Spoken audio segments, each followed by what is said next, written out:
WWE WrestleMania 40 Night 2 results in the books. Let's go. Cody Rhodes is your undisputed WWE Universal Champion. He finished his freaking story and it was overbooked like crazy.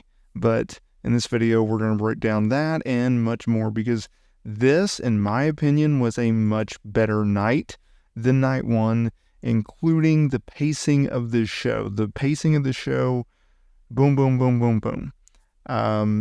Comparing night one, it ended at 11:30 Eastern, and then tonight it ending at 10:45 Eastern. So pretty noticeable difference in that regard.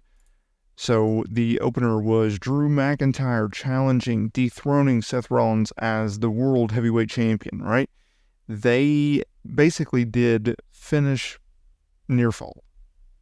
Finisher, near fall. It did back and forth, back and forth, back and forth.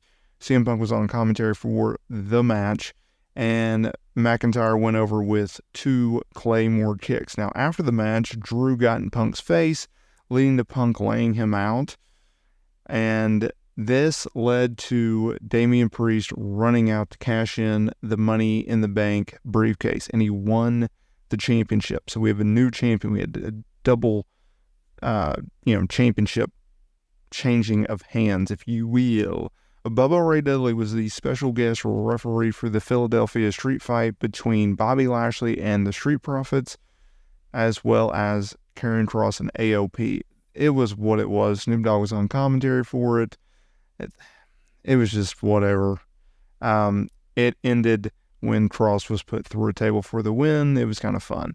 And a match that really surprised me, LA Knight went over AJ Styles in the singles matches. It was actually a lot of fun. One of the better matches of the entire weekend, honestly, and which I was not expecting. But anyway, Knight knocked him off the top rope when AJ was going for the phenomenal forearm and hit the BFT for the win. Then it was the triple threat match for the United States Championship. Logan Paul put his U.S. Championship on the line against Kevin Owens and Randy Orton. And this was, I thought it went a little too long for my liking, but I actually thought they did a pretty good job with pacing of it, letting everyone shine, letting everyone get their moments in. In the end, we had some YouTube streamer, I show speed or something like that, whatever. He was dressed up as the Prime Bottle, and he got laid out by Orton. Orton, pulled a 300 This Is Sparta kick on this poor guy. He kicked him across the floor. I mean, this guy went flying. It was actually pretty impressive. And they did a couple more spots after that. Orton hit an RKO to this guy on the announce table. And that was that. But in the end, there was a cool near fall where Orton hit an RKO while reversing a pop-up powerbomb from Owens. That was pretty cool. Paul went over with a splash off the top rope to Kevin Owens. Then the co-main event, one of the better matches. It's probably in my top 3 matches of the entire weekend. WWE-wise, I'm not counting ROH or any of the GCW shows. Just both nights of Mania, NXT.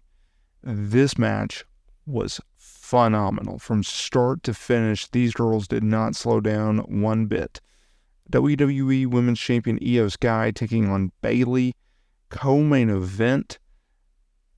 Say what you will about Io Sky's championship reign, and many have criticized it, and I get it. But when she's on, she is on. And the same with Bayley. Bayley has always been very good with her character work, yet there's some people out there that just don't like her in-ring work, and I've never understood that. I thought Bayley was and still is one of the better female wrestlers in the world, and I think she's underrated in a large part amongst fans, and it's like, you need to kind of chill out and give her a break. But they went back and forth. Bayley hit a clothesline, then a back suplex, and an elbow drop followed by a rose plant to win. So now she can say she has held a world title in WWE 4 times. Main event, as you knew it was going to be, Cody Rhodes challenging Roman Reigns for the undisputed WWE Universal Championship in Lincoln Financial Field in Philadelphia. Rhodes, he had a special entrance. He wore this pretty cool mask. Brandy Rhodes made a cameo in his entrance. Then you had Roman. He had the orchestra do his theme song. It was actually one of his quicker entrances, which I thought was interesting. I don't know. I understand, like, it was supposed to be special, but they could have really just got away with his entrance music. It didn't need to be live. It kind of sounded worse because it was live, but I digress. Anyways, you knew this was going to be a overbooked mess. I mean, Roman hit countless spears. Rhodes hit countless crossroads. I mean, they did not protect each other's finishers whatsoever.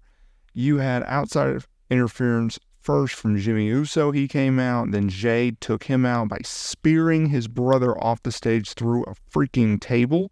That was pretty cool. You had Solo Sikoa come out.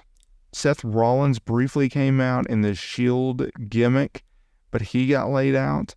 This led to John Cena showing up. He hit an AA to Solo, and he hit an AA to Reigns in the ring, and then an AA through an announce table on Reigns. This proceeded to have The Rock come out. He laid out Cena with a rock bottom. So a little throwback to WrestleMania 28 and 29. I thought that was pretty cool. Then you had The Undertaker show up. Lights went out. Came back on. He was standing behind The Rock. He laid out The Rock with a choke slam and then he disappeared. And finally, Rhodes went over with 3 crossroads to defeat our tribal chief, to dethrone our tribal chief as the undisputed WWE Universal Champion. He initially won the Universal title in, late August, early September. I think it's late August 2020. Then he defeated Brock Lesnar in 2022 at WrestleMania 38 to win the WWE title. For the longest time, he just held around 2 belts. Then they finally got him the Undisputed Championship, which is just a gold version of the WWE title. And now Rhodes is that champion. Rhodes has said that he's going to defend both titles. He's going to go to Raw. He's going to go to SmackDown. We'll see if he does that. He had a bunch of wrestlers come out, including Randy Orton, who was just absolutely thrilled to be out there celebrating with Orton. Rhodes asked for Bruce Pritchard and Triple H to come out. They did. They embraced. Top to bottom, this was a better night. Night 2 usually is because you have that big main event, but night 1 had a pretty good sized main event, but it was just a better quality show in my opinion. Let me know down in the comments there below, what do you think about this show? And I will see y'all in the next video.